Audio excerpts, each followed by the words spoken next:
Welcome, volunteers. Thank you so much for all the work that you're doing.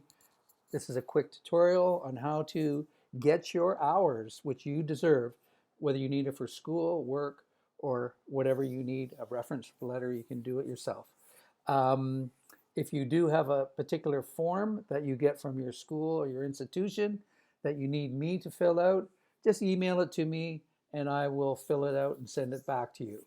Otherwise, you come to your Trello board on the tutor board, and under resources list, volunteer hours letter. Double click that. You're in there. Template for volunteers to fill out their name and number of hours completed as needed.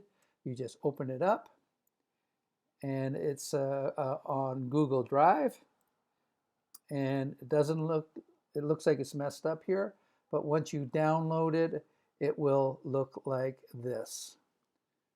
And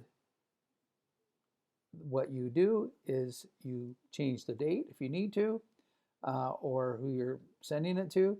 Put your name in here, put your hours in here, and if you need to change anything, like I say, I work on the honor system. I trust everybody to do what is accurate and good.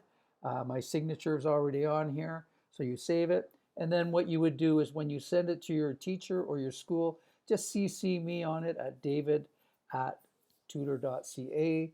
That way, if anybody contacts me to verify it, I can say, yes, so-and-so has done so many hours here, and I'll be notified. And that's basically it. So thank you very much for your volunteer work at Tutor. We'll see you later.